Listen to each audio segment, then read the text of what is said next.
आज की वीडियो में हम लोग पढ़ने वाले हैं very most important question. High school की वेरी मोस्ट इंपॉर्टेंट क्वेश्चन इस वीडियो में इंक्लूड करने वाले हैं। जैसा कि मैं आपको बताना चाहता हूं, जितने भी आज की क्लास के इंपॉर्टेंट क्वेश्चन रहेंगे ये बहुत ही इंपॉर्टेंट क्वेश्चन रहेंगे। ऐसा क्वेश्चन आपको प्रत्येक सेट में जरूर आपको देखने को 2026 से मिलेगा। और मैथमेटिक्स की आपको बेहतरीन तरीके से क्लास को आपको पढ़ाने वाले हैं।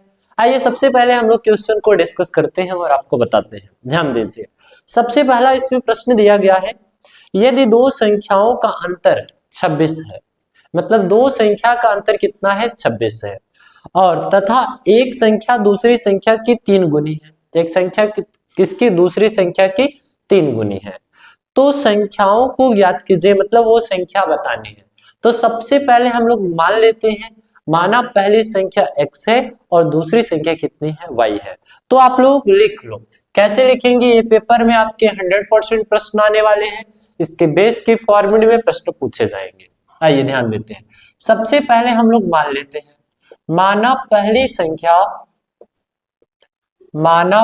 संख्या x है तथा दूसरी संख्या मान लेते हैं, तथा दूसरी संख्या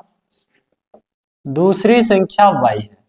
अब देखिए, केस फर्स्ट में इस प्रश्न में कहा गया, इस प्रश्न में आपसे कहा गया कि दो संख्याओं का अंतर कितना है, 26 है, मतलब दो संख्याओं का अंतर कितना है, 26 है।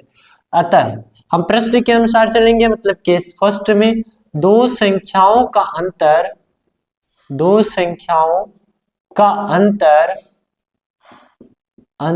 कितने हैं, 26 है। ये प्रश्न में दिया गया, मतलब पहली संख्या x माने है तो दूसरी संख्या y, दोनों का अंतर का मतलब क्या होता है, घटाना। बराबर कितने होंगे, 26 होंगे। इसे समीकरण हम लोग बना देते हैं 1। आई होप आप यहां तक कॉन्सेप्ट एकदम बेहतरीन तरीके से सीख रहे हैं। आइए नेक्स्ट ध्यान देते हैं, केस सेकंड पे ध्यान देते हैं। इस केस सेकंड में कहा गया है कि एक संख्या दूसरी संख्या का 3 गुना है, मतलब एक संख्या, यहां पर कहा गया एक संख्या दूसरी संख्या का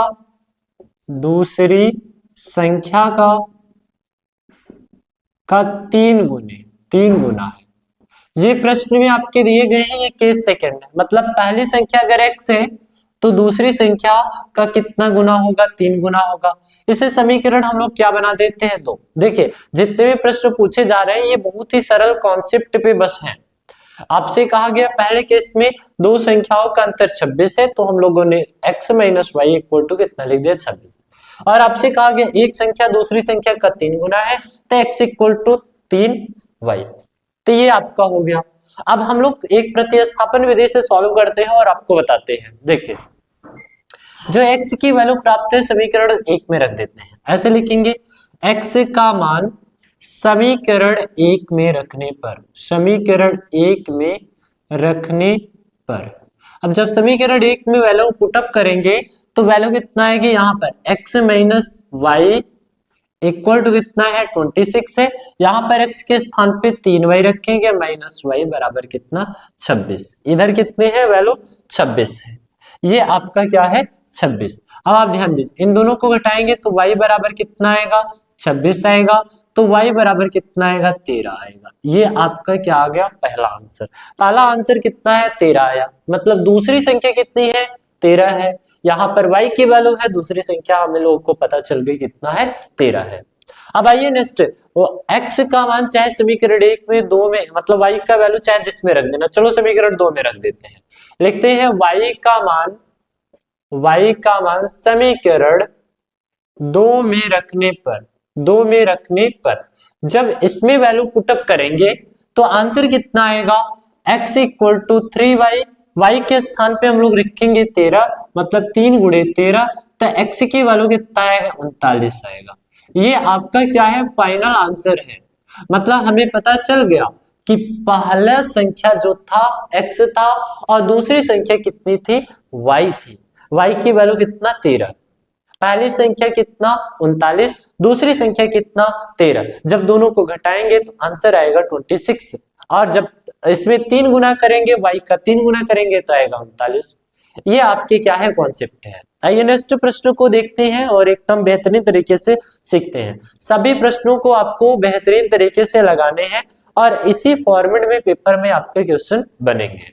आप सभी वीडियो को एकदम बेहतरीन तरीके से पढ़ते हुए चलिए, जैसा कि आपको डेली वीडियो प्रोवाइड किया जा रहा है और आप उन वीडियो को कॉन्सेप्ट के आधार पर पढ़ते हुए चलना है। बाकी एकदम फॉर्मेट के अनुसार हम लोग सही ढंग से पढ़ेंगे। आइए देखते हैं दूसरा क्वेश्चन। इस दूसरे प्रश्न में आपसे कहा गया है, देखिए, यदि cot 2a, देखिए पहले तो आप लोग सभी प्रश्नों को एकदम बेहतरीन तरीके से समझना है। इस प्रश्न में ध्यान दीजिए। अब आपको इस प्रश्न में कहा गया है कि यदि cot 2a बराबर tan a माइनस 22 डिग्री, जहां 2a का न्यून कोण है, मतलब 2a क्या है, न्यून कोण है, मतलब 90 डिग्री से क्या है, छोटा है, a का मान ज्ञात कीजिए। तो आपको क्वेश्चन यही पूछा गया है, cot 2a बराबर tan a माइनस 22 डिग्री। तो हम लोग एक फार्मूला जानते हैं। एक फार्मूला क्या जानते हैं, ऐसे जानते हैं कि cot a बराबर होता है 90 माइनस a डिग्री। ये तो आप लोग जानते हैं, ये फार्मूला है। अब फार्मूले में यहाँ पर tan के पदों में आप लिख सकते हो, tan के पद में, चलो tan के पद में हम लोगों ने लिख दिया। तो इसको हम लोग फॉर्मेट में बना सकते हैं, ऐसे लिख सकते हैं, इसको लिख सकते हैं tan 90 माइनस, ऐसे लिख सकते हैं tan 90 माइनस 2 बराबर tan a माइनस 22 डिग्री। तो इधर tan है, ये tan है, कैंसिल आउट करेंगे। तो इसको कैसे लिख सकते हैं, 90 डिग्री माइनस 2a बराबर a minus 22 degree. I hope यहां तक आपको समझ में आ रहे हैं। कुछ किया इसमें नहीं गया। अब सजातीय पदों को एक साइड, विजातीय पदों को एक साइड कर लीजिए। ये माइनस के रूप में इधर आएगा प्लस के रूप में, तो मतलब कैसे हम लोग लिख सकते हैं, 90 डिग्री प्लस 22 डिग्री बराबर ये माइनस के रूप में इधर जाएगा, प्लस के रूप में होगा, मतलब a प्लस 3a। जब इन दोनों को जोड़ें कितना आएगा, 4a आ जाएगा। यहाँ नहीं, 3a नहीं आएगा, यहाँ पर 2a है। जब इन दोनों को जोड़ेंगे तो आंसर कितने आएंगे, 3a आएंगे। इन दोनों को जोड़ेंगे कितना आएगा, 112। I hope. फिर ये 3 गुणे के रूप में इधर आएगा, भाग के रूप में, तो 112/3 a के बराबर, अर्थात a बराबर हम लोग लिख सकते हैं, इन सभी का भाग दे देना। 3 त्रिका कितने होते हैं, 9 होते हैं, और यहाँ पर कितने बचते हैं, 2, अर्थात 3 7 21। फिर कितना बचेंगे, 1 बचेंगे, 3 त्रिका 9। इसी तरीके से आपका क्या आएगा, आंसर आता हुआ दिखाई देगा। आई होप आप यहाँ तक कॉन्सेप्ट एकदम बेहतरीन तरीके से सीख रहे हैं। देखिए, सभी प्रश्नों को आपको बेहतरीन तरीके से लगाते हुए चलना है, और ये प्रश्न जो है बहुत ही इंपॉर्टेंट प्रश्न है, और आपके पेपर में इसी फॉर्मेट में प्रश्न बनते हैं। ध्यान दीजिए, ऐसे ऐसे फॉर्मेट के प्रश्न जो पेपर में बन जाएंगे और आपको बेहतरीन तरीके से सॉल्व करते हुए चलना है। अगला प्रश्न दिया गया है, सिद्ध कीजिए कि √2 एक अपरिमेय संख्या है। आपसे पूछा गया है, सिद्ध कीजिए कि √2 एक परिमेय संख्या है। ये हर बार पेपर में बना है, मतलब इसके हिसाब से पेपर में जरूर ये प्रश्न बने हुए हैं, और इस प्रश्नों को सॉल्व करने के लिए बस आपको एक फॉर्मेट सीखना है, और पेपर में इसके फॉर्मेट के कॉन्सेप्ट पे प्रश्न बनेंगे। ध्यान दीजिए, इस प्रश्न में कहा गया, सिद्ध कीजिए कि √2 एक क्या है, अपरिमेय संख्या है। तो सबसे पहले आप बना लीजिए, अगर अपरिमेय संख्या पूछा गया तो आप परिमेय संख्या है इसको बना लीजिए। अपरिमेय संख्या है हम लोग कैसे बना सकते हैं, ध्यान दीजिए। परिमेय संख्या पहले मान लेंगे, मानो √2 एक परिमेय संख्या है। कौन सी संख्या है, परिमेय संख्या है। आपको कुछ करने नहीं, वहां पर आपसे कहा गया √2 एक परिमेय संख्या है, अपरिमेय संख्या है। यहां पर हम लोग इसके विपरीत मान लेंगे, माना √2 एक क्या है, कौन सी संख्या है, परिमेय संख्या है। अब इस तरीके से बना लिए। तो जब हम लोग जानते हैं कि परिमेय संख्या को किसके रूप में रख सकते हैं, p/q के रूप में रख सकते हैं, ये आप लोगों को पता है एकदम फॉर्मेट में। √2 अर्थात परिमेय संख्या को हम लोग p/q के रूप में रख सकते हैं, जहां पर हम लोग जानते हैं p/q अर्थात p नॉट इक्वल टू किसके होना चाहिए, 0 के होना चाहिए। ये आप ध्यान दे रहना। अब आते हैं, अब इस प्रश्नों को कुछ करना नहीं, हम लोगों को लिख देना है दोनों पक्षों का वर्ग करने पर, दोनों पक्षों का वर्ग करने पर, वर्ग करने पर जब दोनों पक्षों को वर्ग करेंगे तो आएगा कितना, √2 का whole square equal to p के स्क्वायर बटे क्यू के स्क्वायर। जब √2 का वर्ग करेंगे कितना आएगा, 2 आएगा, पी के स्क्वायर बटे क्यू स्क्वायर। अब क्यू इधर साइड पक्षांतर करो और 2 को इधर साइड लेके आओ तो आएगा कितना, क्यू स्क्वायर बराबर पी स्क्वायर बटे 2। अब यहाँ पर आपको देखिए जितना जब आप स्क्वायर कर देना और उसको सॉल्व करना तो इसके बाद लिख देना 2 पी स्क्वायर को पूर्णतः विभाजित नहीं करते हैं, अर्थात ये कौन सी संख्या है, अपरिमेय संख्या है। आप ऐसे लिख सकते हो 2 पी स्क्वायर को पूर्णतः विभाजित नहीं करते हैं, पूर्णतः विभाजित नहीं करते हैं, अतः यह मतलब √2 एक क्या है, अपरिमेय संख्या है, अपरिमेय संख्या है। आपको इस तरीके से बना देना है, आपका पूरा का पूरा नंबर इस पे मिल जाएगा। ये पेपर में हमेशा 2 नंबर के पूछे गए हैं और इसके फॉर्मूले में पेपर में बनते हैं। आइए ध्यान देते हैं, यहां तक इसके हिसाब से कभी कभी ऐसे पेपर में पूछ लिया जाता है √3 एक क्या है, परिमेय संख्या है, या ऐसे भी दे दिया जाता है 4 प्लस √2 एक क्या है, अपरिमेय संख्या है। ऐसे पेपर में इसके फॉर्मूले बनेंगे और इसको बेहतरीन तरीके से समझना है। अब नेक्स्ट प्रश्न को आते हैं और इसी नेक्स्ट प्रश्न में बहुत ही बेहतरीन तरीके से इसके फॉर्मेट में मैं आपको पिछली वीडियो में आपको बताया गया था इस प्रश्नों को, और आपको बेहतरीन तरीके से आपको क्या करने हैं, लगाने हैं नेक्स्ट प्रश्न को। इसी प्रश्न में द्विघात समीकरण के एक प्रश्न जरूर बनेंगे पेपर में, और उसमें या तो आपसे शून्य पूछ लिया जाएगा या तो शून्य को का सत्यता की जांच करनी है। तो इस प्रश्न में दिया गया है द्विघात समीकरण 4x² + 9x + 5 = 0 के मूल ज्ञात करने हैं। ध्यान दीजिए, प्रश्न लिखा गया है 4x² प्लस क्या लिखे गए हैं, 9x प्लस कितना है 5 = किसके हैं, 0 के हैं।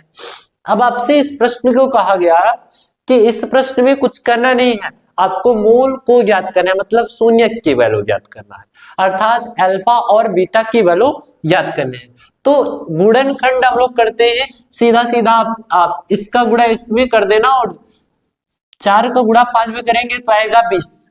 गुणा करने पर 20 आने चाहिए और जोड़ने पर कितने आने चाहिए, 9 आने चाहिए। यहाँ पर जोड़ का चिन्ह देखिएगा, यहाँ पर माइनस चिन्ह रहेगा तो घटाने पर बीच वाले टर्म आने चाहिए, यहाँ पर प्लस का चिन्ह है तो जोड़ने पर आने चाहिए।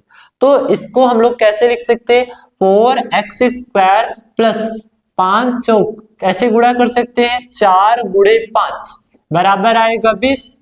तो और 4 + 5 जोड़ेंगे कितना आएगा, 9 आएगा।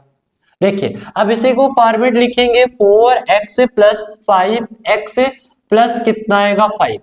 अब जब ब्रैकेट तोड़ेंगे कितना आएगा, x² + 4x + 5x + 5। इन सभी को टर्मों को क्या कर लीजिए, कॉमन ले लीजिए। 4x कॉमन ले लेते हैं दोनों टर्म में, 2 का जोड़ा बनाकर। जब कॉमन लेंगे तो यहाँ पर बचेगा कितना, x + 1, फिर प्लस का चिन्ह है, इन दोनों में कॉमन कितना लेंगे, 5 कॉमन लेंगे तो कितना बचेगा, x + 1 बचेगा। जब दोनों टर्म बराबर हो जाए तो समझ जाना कि हमारा गुणनखंड एकदम आसान हो रहा है, और ऐसे ही प्रश्न पेपर में बनते हैं। और इसी प्रश्नों को अब आपको एक बार लिख लेने हैं। देखिए इस प्रश्न में x + 1 एक बार लिख देने हैं और बाहर वाले टर्म को लिख देना है, मतलब x + 5। अब इन सभी का शून्य ज्ञात करने के लिए इसके बराबर 0 के रूप में रखना है। 1 + x + 1 = 0, तो x बराबर कितना आएगा, -1। आपका क्या आएगा, फाइनल आंसर आएगा। मतलब एक शून्य की वैल्यू हम लोगों को पता चल गई -1। ऐसे ही दूसरे शून्य की वैल्यू ज्ञात करते हैं, x + 5 = 0, तो 4x = -5, तो x = कितना आएगा, -5/4 इज आपका फाइनल आंसर। ये आपका क्या आएगा, फाइनल आंसर आएगा। पहला शून्य हमें पता चल जाता है। तो शून्य की बात अगर किया जाए तो आप लिख दीजिए कि अल्फा = -1, बीटा = कितना आएगा, -5/4 आएगा। इसी हिसाब से प्रश्न भी बनते हैं। अगर यही प्रश्न में कहा गया होता शून्य की सत्यता की जांच कीजिए, तो हम लोग उस प्रश्न को इसमें लगाते alpha plus beta equal to minus b by a, और इसको तुलना करा देते। इसको जब तुलना कराते तो कैसे कराते, a x square plus b x plus c बराबर 0 के, ए बराबर कितना यहाँ पर 4, बी बराबर कितना 9 और सी बराबर कितना आता 5 आता, और इस टर्म में रख देते वैल्यू। जब इस टर्म में वैल्यू रखते अगर सेम आंसर आ जाता तो आप लोग क्या करते, इसको शून्य की सत्यता की जांच करते। जल्दी से आप सत्यता की जांच करके आप इसका कॉन्सेप्ट में आंसर बताइए कि कितने की इक्वेशन में दोनों टर्म क्या होंगे, बराबर होंगे। एक बार अल्फा और बीटा की वैल्यू रख देना और यहाँ पर बी और सी की वैल्यू रखकर आप लोग कमेंट बॉक्स में जल्दी से आंसर बताइएगा इसका। और इस प्रश्न का आंसर बहुत ही सरल और आसान है, आप बेहतरीन तरीके से बनाते हुए चलिए। अगला प्रश्न आपसे पूछा गया है, इस प्रश्न में दिया गया है सिद्ध कीजिए कि, देखिए ये पेपर में 6 नंबर के पूछे जाएंगे, जो अभी प्रश्न आपको बताने वाले हैं 6 नंबर के, और वेरी मोस्ट इंपॉर्टेंट प्रश्न रहते हैं। और इस इंपॉर्टेंट प्रश्न को आपको क्या करने हैं, पढ़ने हैं। ध्यान दीजिए, जो भी ट्रिग्नोमेट्री के प्रश्न पूछे जाएंगे बाकी कॉन्सेप्ट के ऊपर रहेंगे, और सीधा सीधा तो वैसे पे तो एनसीईआरटी की किताबों से ही प्रश्न पूछ लिए जाते हैं। पहला प्रश्न कहा गया है, इसमें सिद्ध कीजिए कि cosec a minus sine a, क्या पूछा गया है, cosec a minus sine a और sec a minus cos a equal to 1 upon tan a plus cot a. देखिए प्रश्न में दिया गया है, पहले हम लोग सॉल्व करते। देखिए क्या दिया गया है, कोसेक ए माइनस साइन ए, लिखा गया है साइन ए, और फिर अगली ब्रैकेट में लिखा गया है सेक ए और माइनस कॉस ए, ये वैल्यू दी गई है। और इधर इक्वेशन की फॉर्मूला लिखा गया 1 upon tan a plus cot a, यही वैल्यू दिया गया है प्रश्न में।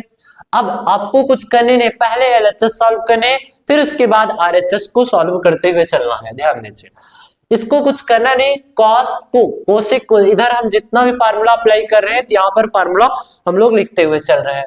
सबसे पहले आप समझिए, कोसेक ए किसका उल्टा होता है, 1 अपॉन साइन का, यहां पर लिख देते हैं पहला फार्मूला। और दूसरा देखिएगा, साइन ए को हम लोग लिख सकते हैं, साइन ए को 1 अपॉन कॉस ए के रूप में लिख सकते हैं, कोसेक ए के रूप में लिख सकते हैं, लेकिन इसका लिखना जरूरी नहीं है, केवल एक टर्म को आप लोगों को लिख देने हैं। और देखिए सेक ए बराबर हम लोग लिख सकते हैं 1 अपॉन कॉस ए। पहले ये फार्मूले को अप्लाई करते हैं, कोसेक ए के स्थान पे कितना रखेंगे, 1 अपॉन साइन ए रखेंगे, माइनस साइन ए है, साइन ए रख दिए। अब देखिएगा अगली वाले ब्रैकेट में सेक ए के स्थान पे हम लोग कितना रख सकते हैं, 1 अपॉन कॉस ए, तो यहाँ पर वैल्यू रखिए 1 अपॉन कॉस ए और इधर माइनस कॉस ए है।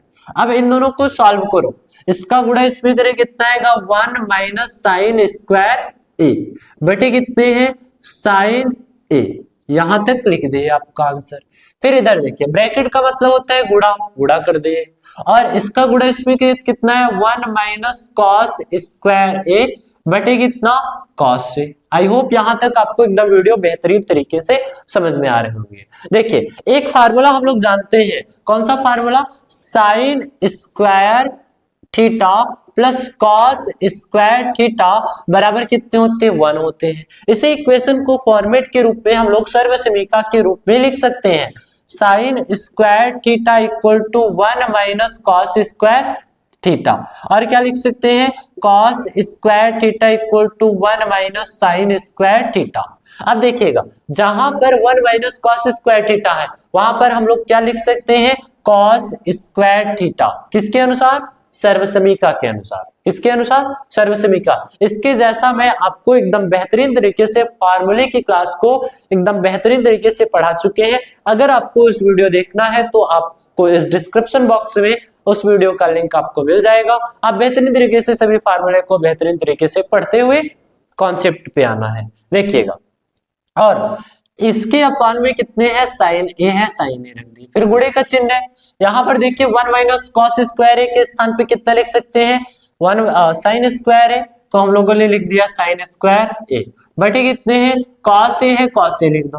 देखो ये कॉस ए से कैंसिल आउट हो गया, या इसके पास ए कॉस ए बच गया, इसके पास देखिए ये दोनों को कैंसिल आउट कर दे, यहाँ पर कितना आया साइन ए। इसको हम क्रम से सही तरीके से लिख सकते हैं कितना, sign A into cos A.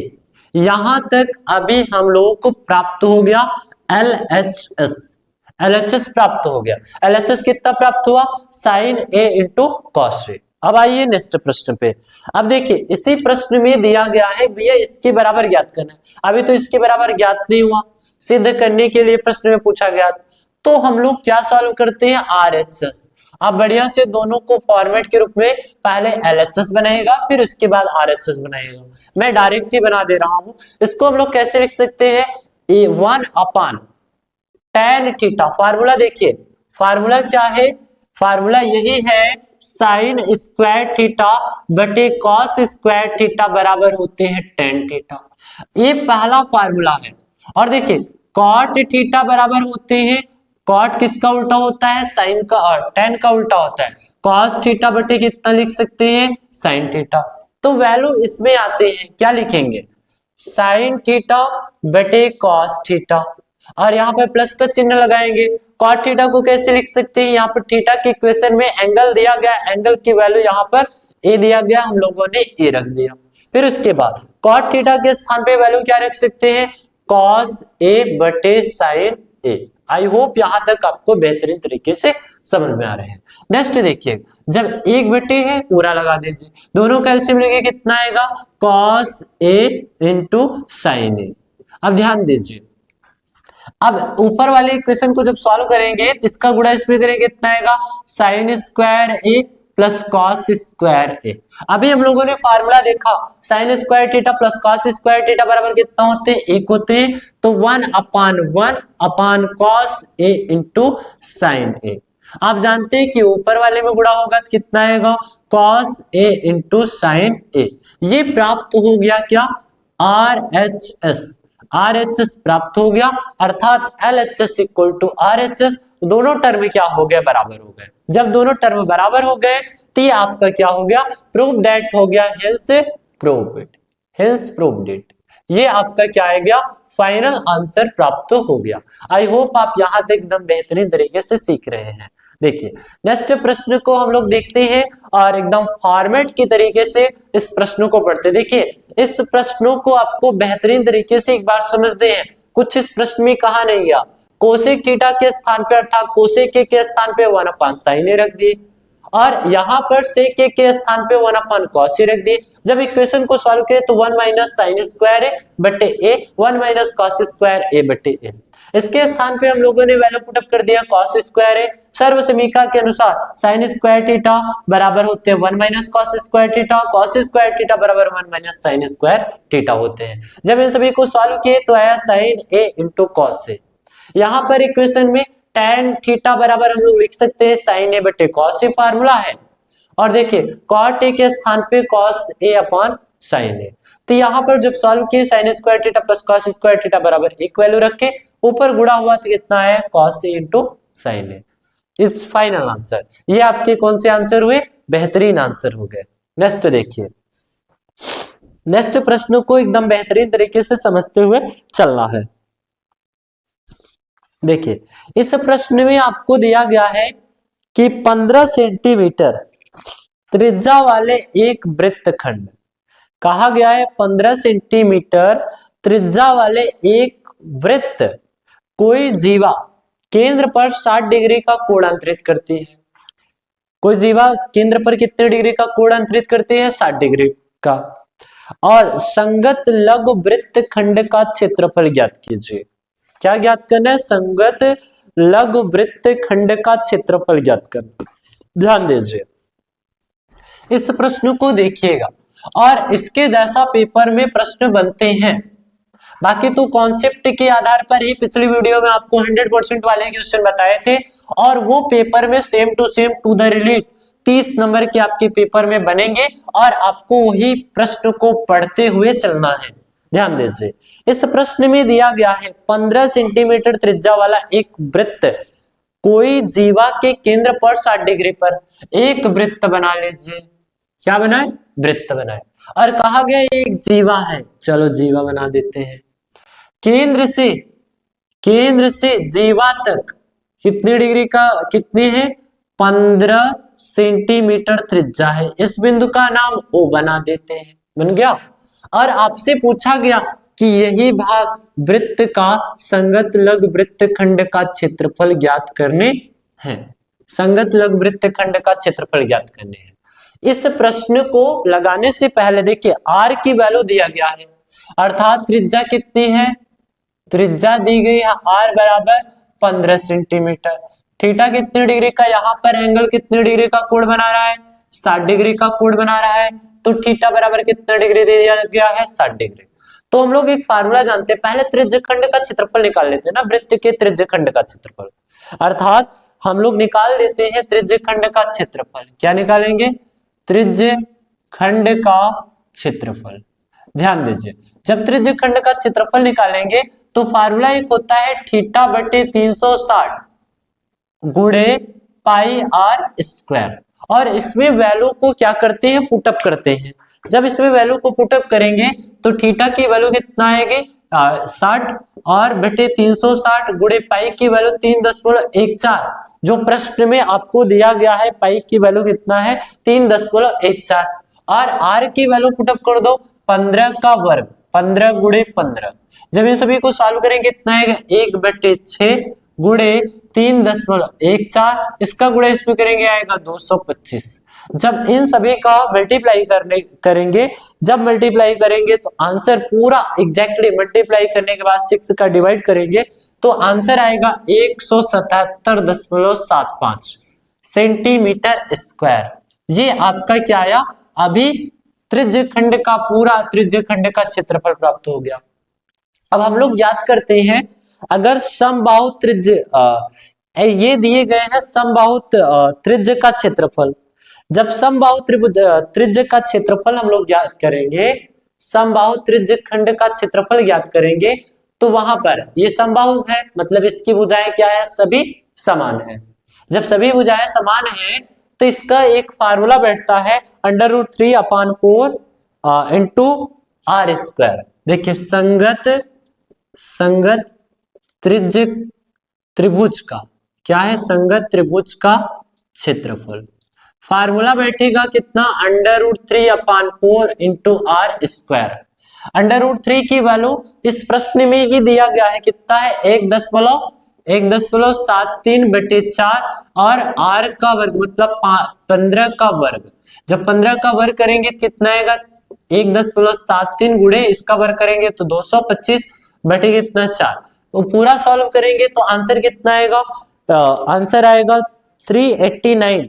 कितना? 389.25 अपान कितना 4। इन सभी को डिवाइड करेंगे तो डिवाइड करने के बाद आप आराम से पेपर कलम लेकर डिवाइड करिएगा और आंसर बताइएगा। यहाँ पर आएंगे कितना? 97.315 सेंटीमीटर स्क्वायर। यहां तक वैल्यू आपका क्या हो गया? पता चल गया। अब आपसे कहा गया कि वृत्त का क्षेत्रफल ज्ञात करिए, मतलब जो वृत्त का संगत लघु वृत्तखंड का क्षेत्रफल है इसको ज्ञात करने। हम लोगों ने क्या ज्ञात किया? देखो पहले फॉर्मेट, ये जो फॉर्मेट तुमको दिखाई दे तो पूरा वाले, तो पूरा का क्षेत्रफल त्रिज्यखंड का क्षेत्रफल कितना है? 117.75 है। और हम लोगों ने सिर्फ इसका ज्ञात कर लिया, ये वाले फॉर्मेट को ज्ञात किया तो इसका आंसर कितना आया? 97 आया। तो पूरा हमें पता है पूरा कितने है?